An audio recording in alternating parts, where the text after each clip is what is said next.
If you watched my last video, you know that this time I'm going to be covering the Mythic Monsters in Mythic Odysseys of Theros. There are only 3, and they are supposed to be crazy, over-the-top, ridiculous monsters that not only have legendary actions, but may also have mythic actions, something completely new that we have not seen in 5th edition. I'll be honest with you, I have only cursorily read through those, so we're going to see what happens as we go through them together. If you want to see what those are, stay tuned. Oh no, Mini Ted, you're meeting one of the characters that you play? Guess this is a crossover of mythic proportions. Huh? Yeah, I thought it was good. Anyway, what's going on, folks? Ted from Nerd Immersion here, and let's jump over to D&D Beyond. So you remember at the end of the last video, I was like, I didn't see a Rasta of the Endless Web. Well, that's because that's one of the mythic monsters. And dear God, what nightmare fuel from what, I'm sure there's a reason where hell this thing comes from, but this is just some, like, ugh, like, I don't know, it looks like a scarier version of Lulth, if that's even possible. Big spider butt lady covered in tiny other little creepy demon spiders with the whole Nyx star pattern going on. So let's read a little bit about Mythic Monsters before we dive into the individuals. So it describes 3 of Theros' most infamous terrors, beings whose might and dreadful deeds set them apart as menaces of legendary proportion. While many of Theros' greatest myths arise from storied terrors like the Hydra, Pulchronos, or the dreaded Titans, the monsters in this section have a feature that sets them apart: mythic traits. Mythic traits transform battles into truly legendary confrontations, well suited to the climactic battles at the end of adventures or whole campaigns. They're optional, they don't need to be used during combat with these monsters. If you so choose, you may simply ignore a mythic trait or mythic actions. If you wish to increase a battle's stakes, though, a monster's mythic trait results in some mid-battle twist that changes the way the monster behaves, restores its resources, or provide it with new actions to use. This is basically like when you're fighting a monster or a boss in a video game, and you think you beat it, but that was just the first phase, and now you go on to the second phase where the boss undergoes a transformation of some kind. As a result, the battle becomes deadlier and rages on for longer than most combat encounters. Each monster features as a mythic encounter section that highlights the mythic trait. So let's take a look. A Rasta of the Endless Web, this terrifying spider lady. Okay, so there's more about her myths. It looks like there's a myth section in chapter 2 that may deal more with her. So she does have a lair. Tales are told of forlorn souls who, because of grief or madness over a lost loved one, have sought out her lair, as it is rumored that some of the strands of her web are anchored near the edge of the underworld and can enable a traveler to reach the realm's ashen shores. So her lair actions happen on initiative count 20. She learns about any creature touching her webs. Each creature restrained by a web or Rasta's web of hair must make a DC 21 intelligence save. On a fail, she knows their name, race, where they consider home, and what brought them to her web. Or she casts the giant insect spell, summoning spiders only. It lasts until she uses this lair action again, or until she dies. And regional effects nearby: spiders and insects within 1 mile serve as her eyes and ears. Birds and other flying creatures are absent from the skies. Within 1 mile, webs fill all 10-foot cubes of open space. Wow, that's terrifying. So as long as webs can be anchored between 2 solid masses, they're flammable. Any webs exposed to fire burn away in a round. If she dies, the spiders and insects lose their supernatural link to her, and the webs remain and dissolve in a D10 days. So we can see she's only a challenge rating 21, which, given the fact that we've seen challenge rating 30 creatures and she's supposed to be mythic, I thought would have been higher. But let's see. So immunity to acid and poison, the poison condition, resistance to non-magical attacks, has blind sight and dark vision, has an armor. All right, so I guess maybe we should go through the things that aren't mythic and then come back to them. So she has 3 legendary resistance. She has magic resistance. She has the spider climb feature, which makes sense, and the web walker feature, ignoring restrictions from webs. She can make 3 attacks, 1 with her bite and 2 with her claws. Her bite does piercing damage, and the target needs to make a DC 21 con save or take 5d12 poison damage. If the damage reduces the target to 0 hit points, they are stable but poisoned for 1 hour, and even after regaining hit points, they're still paralyzed. Her claws just do slashing damage. And then she has a web of hair, which recharges on a 4 to 6. She unleashes her hair in a form of webbing that fills a 30-foot cube next to her. The web is difficult terrain. The area is lightly obscured and lasts for a minute. Any creature that moves into the web or starts its turn there must make a DC 21 Dex save. On a fail, they're restrained by the web. They can make a strength check as an action to break out. On a success, they can free themselves or a creature that is restrained. The webbing is immune to all damage except magical fire. A 5-foot cube of the web is destroyed if it takes at least 20 fire damage from a spell or other magical source.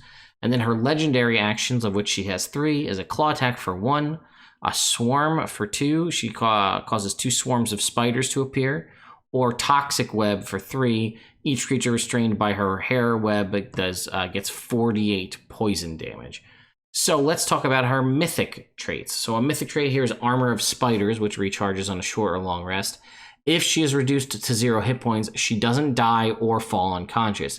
Instead, she gains 200 hit points.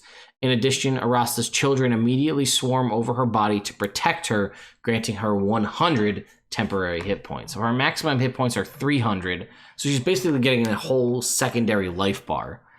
And her mythic actions, if her mythic trait is active, so it only goes live after that goes active, she can use the options below as legendary actions. So they're not in addition to the legendary actions. She can use the following as legendary actions as long as she still has the temporary hit points from the Armor of Spiders.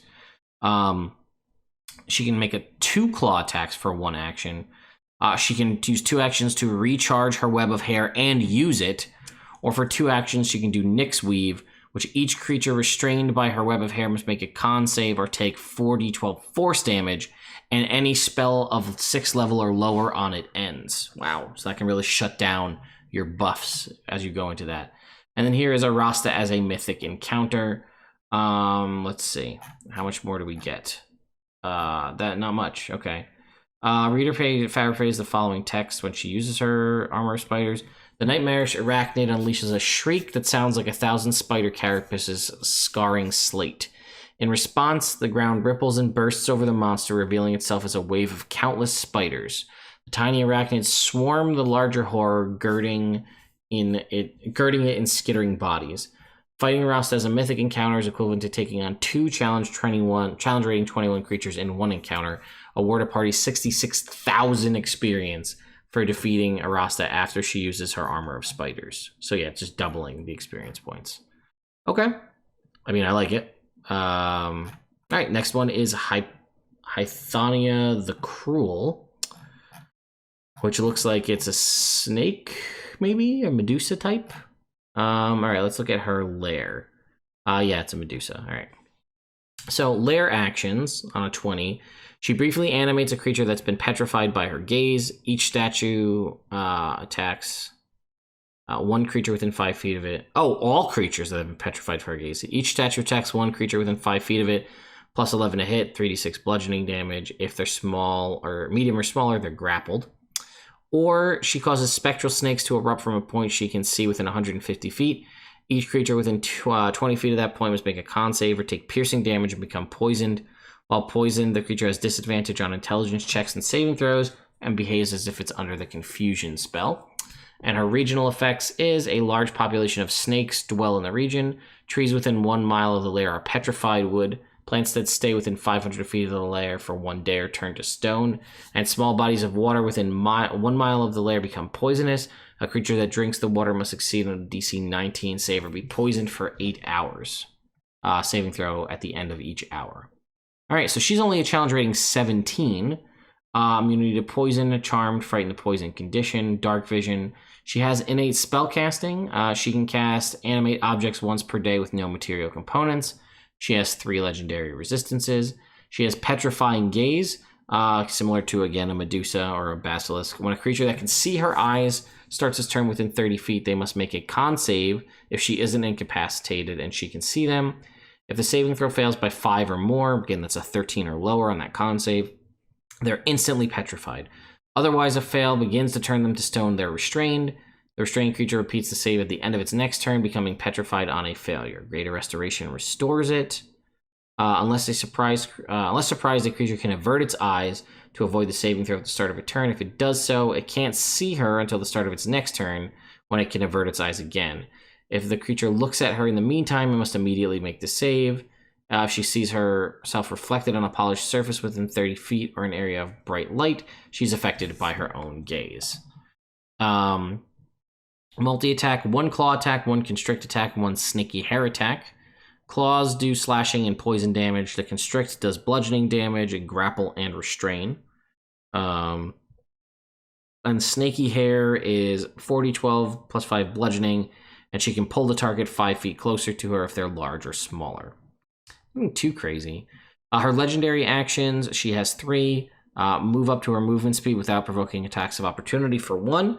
Snaky hair attack for 1, or petrified earth for 2. She causes stone spikes to erupt from the ground in a 30-foot radius centered on her. The area becomes difficult terrain until the start of her next turn, and any creature other than her takes 2d8 piercing damage for every 5 feet they move on the spikes. Now that is pretty nasty, because that's a pretty powerful boon if people are trying to get close to her. And her mythic trait is Shed Skin, recharges on a short or long rest. If she is reduced to 0 hit points, she doesn't die or fall unconscious. Instead, she sheds her skin, regains 199 hit points, and moves up to her speed without provoking attacks of opportunity. So her hit points normally are 199, so she's just getting them all back. And her mythic action is, she can use the options as legendary actions for 1 hour after using Shed Skin. Numbing Claws, for 1 action, she makes 2 attacks with her claws. If both attacks hit the same creature, it takes an extra 2d6 poison damage and must succeed on a con save or be paralyzed until the start of its next turn. Or Look at Me for 3. She can force a sighted creature she has grappled to see her eyes and be affected by her gaze. That's pretty nuts. So she can force them to make the save versus petrification. And then as far as the mythic encounter, so she'll get, again, 36,000 if you beat her. The Medusa's skin cracks, turns a lifeless gray, and shatters. The monster crumbles to dust, but what clatters to the ground isn't scale and bone, but hollow stone.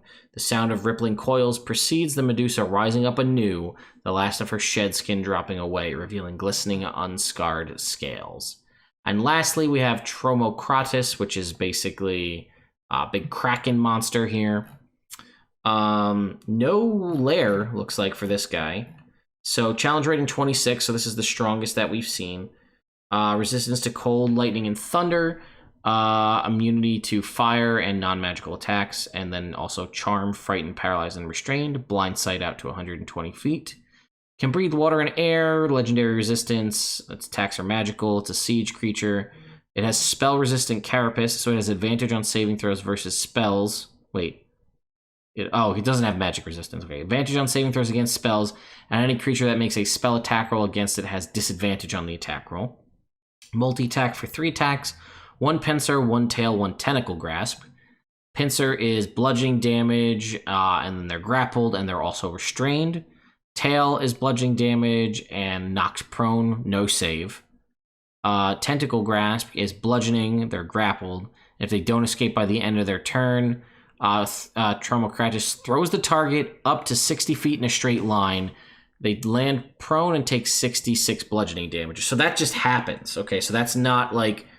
so you bludgeon them with your tentacle grasp. If the target doesn't escape by the end of its next turn, throws them up to 60 feet. And the escape DC is 26. And then the bite attack, which I don't believe... Pincer tail. So the bite is a whole action. 3d12 plus 10 piercing damage. If they're large or smaller, they're grappled. That creature is swallowed and the grapple ends. If the target is a larger or smaller creature already grappled by them, then they're swallowed. While swallowed, the creature is blinded and restrained. They take 12d6 acid damage. You're going to deal 50 damage more in a single turn from inside for it to make a DC 20 con save to regurgitate you back up. Legendary actions are 3 of them. 1 is move up to half its movement speed, 1 is a tail attack, and 3 is a bite attack. And its mythic is Hearts of the Kraken, mythic trait. While it is, when it's reduced to 0 hit points, it doesn't die or fall unconscious. Instead, the damage creates cracks in its carapace, revealing its hearts. This is pretty cool. This is very God of War video gamey. Tromocratus has 4 hearts, 2 on its chest, and 1 on its back, and 1 on the base of its tail. A heart has an AC of 22 and 100 hit points. It is immune to bludgeoning, piercing, and slashing from non-magical attacks, and is immune to all conditions. If it is forced to make a saving throw, treat its ability score as 10. If it finishes a short or long rest, the carapace heals, any destroyed hearts regenerate, and the hearts are covered again. It dies when all hearts are destroyed. This is so video game, and I love this. Right? This is definitely like a God of War scenario. It has 400 hit points. You knock it down to 0, and like its carapace cracks, and now you see 4 glowing, beating hearts that you need to destroy. Each one of them has 100 hit points, so that's basically again double, double the amount of hit points. So it's a secondary encounter basically, and its mythic actions when that's active is Rampage for 1 action, makes 2 attacks, 1 with its tail and 1 with its tentacle grasp, and for 2 actions, Coral Growth. Each creature within 10 feet of it must make a DC 25 dex save or take 3d8 slashing damage on a failed save. Until the start of its next turn, it and its hearts gain a +2 bonus to AC as you've grown coral all around it. And here's the stuff here. Titanic Monsters carapace cracks, revealing a pulsing red-purple heart buried amid heaps of blubber and muscle. Fissures run across the beast's ancient shell, revealing 3 other mighty ichor slick organs. The sea terror thrashes, channeling pain into fury. And if you manage to defeat this thing, you get 180,000 experience points, which is a ridiculous, ungodly amount of experience points. Out of curiosity, let's go see how much that would level you up, if we can. So, experience points. 180,000 experience would take you from level 0, basically level 1, all the way up to almost level 16 if you manage to defeat. Just to give you a frame of reference as to how much experience. If you somehow happen to pull like a weird Pokemon maneuver where you put a level 1 in your party and the rest of the party manages to defeat him. Obviously, I know the hit points are divided amongst the party members, but 180,000 hit points is enough to take a character from level 1 to level 15 in one shot, and so that's pretty nuts. But yeah, I mean, that would take you from, you could go from 19 to 20, or even, could you do, you could go, let's see, I think that'll take you from 17 to 20, from a quick glance there. So that is the 3 mythic monsters. So first of all, more of these, please. Where are these things? This is an amazing idea. I absolutely love this. I think the first time, now, what I would love to see is a official source from Wizards or somebody doing this for the DMs Guild to pare down like mythic monster encounters from being these challenge rating 17, 21, 26 creatures. And let's mythic monster down like a CR 10 and a CR 5. So we can do this really cool epic encounter throughout the game and kind of set the stage for these massive epic things where something happens and you're basically fighting a creature back to back because all this cool stuff happens. I really, really like this. I think this is definitely getting us more keyed up to the idea of epic level play, high level gameplay where we're talking in the 20s plus or things like that, where combats become dynamic throughout them, where things shift and alter. And again, I'm sure a lot of you out there have also played video games, and you know that like if you just beat the boss on the first encounter in the first playthrough, like you beat him, like that's fun. But like when you think you're almost done and then they transform into another form and then you're like, oh crap, now I gotta manage all these resources I didn't think I needed to manage. And it's tough and it's harrowing, but if you manage to beat them, then it just is like, what? I can't believe I did that. That's so cool. And I think that that's what you'll definitely get in this. Obviously, I guess I kind of just spoiled that concept for anybody, but if you're watching a monster video, you're learning about them. But again, this is something that we absolutely need expanded. I would love like take the monster manual and not to promote the monster manual expanded anymore, but to like add that, like let me get a mythic red dragon, right? That's what we'll call them, right? These 3 mythic monsters were unique named creatures that are part of the Theros world. Well, I want to be able to run a mythic aboleth. I want to run a mythic red dragon. I want to run a mythic Nothic or a mythic Zorn. Give me cool epic versions of every monster we already have. And again, that is a way to take what you've already made and just this idea of that I've talked about templates, about applying things to creatures. It will expand things immensely, because then I don't need to buy a new book. As long as I know how to make a creature a mythic version of itself, then I can use every resource that's been released by Wizards, every resource that's been released by third party, and now I can make mythic versions of all of those. And now I have near endless monsters to throw at my party, right? I mean, a Goblin King or a Hobgoblin Captain is a really good boss for like a level 1 to 3 party. But like, you fight them, they die, that's it. But a Mythic Hobgoblin Captain, that could be very interesting, where maybe it's a simulacrum or whatever. I don't know, that's kind of boring, but something where like some cool stuff happens and then they become energized and there's a clearly glowing weak point that needs to be destroyed, but now they're more powerful and they can do more things, and the combat whole dynamic has changed, and you guys thought it was over because you wasted all your resources, and now it's like, oh crap, how are we going to do this? I just think it will be very fun, and I envy people who get to play Theros and get to try fighting these monsters for the first time, because I think that experience will just be perfect. And it's definitely what I want more of in my 5th edition, and I think we need to have more of these. And I really, really, really want to know what your thoughts are in the comments down below. Maybe there's ways to do Mythic Monsters where it's not just where you knock up to 0 hit points and something happens. I still like that, again, as a video game player, right? I immediately think of the first Castlevania game where you beat Dracula and you think it's over, but then Dracula transforms into his secondary form, which became kind of a trope of every Castlevania game, where you beat Dracula once and then he transforms into his secondary form, which is usually stronger and more powerful, and then you need to beat that. So that's, again, that and other video games where people are almost dead and become more powerful, I'm assuming is the concept behind these Mythic Monsters. They go to 0, but haha, not really. Something happens, whether it's an armor of spiders that boosts them up, or their true weakness is revealed in the cracking of the carapace to reveal the hearts. Please let me know. I'm very, very excited for this. This really has sold me even more on Mythic Odysseys of Theros, a book that, I'll be honest with you, I was not that excited about when it first came out.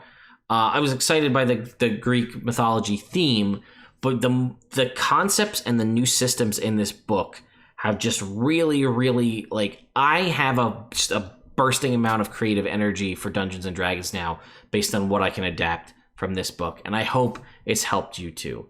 Let me know your thoughts in the comments down below. Thank you again to my patrons on Patreon for continuing to support the channel, and if you haven't subscribed, please do so. I'll see you all next time.